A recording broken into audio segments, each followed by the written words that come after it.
non vai a estar nos Sisóns, pero sí un montón de bandas de creadores que van a estar estes 4 días en Compostela, non? É unha feira entre aberto ao público e profesional, non, que se celebra xa na súa quinta edición, os Sisóns en clave musical.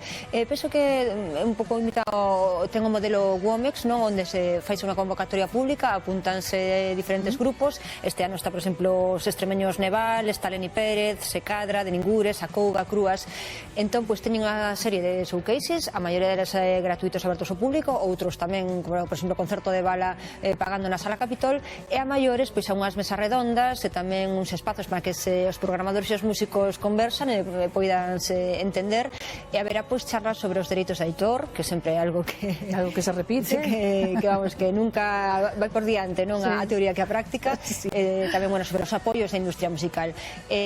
Falando de apoios da industria musical, tamén temos que comentar aquí que o 27 de novembro pois celebramos uns novos premios da industria musical que, bueno, serían complementarios aos premios que ofrece músicos ao vivo, non? Os Martín Kodax, que por certo, a presidenta dos Martín Kodax dos músicos ao vivo é Sila Patricia. Bueno, pois digamos que... Isto sí que fiar o rito, que sería?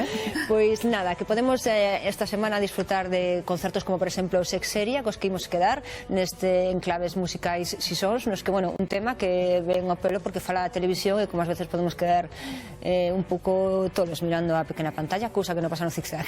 Cosa que non pasa, aquí non pasa no zigzag, non. Marta, moitísimas grazas, é un placer vémonos dentro dos días, quedades coa música de Xeria, que vai ser un deses grupos que vai participar nos Sisóns, que se realiza o día 15, 16, 17 e 18 de outubro en Santiago. Sempre sabedes que volvemos ao día seguinte con máis cultura e hoxe tamén foi un placer.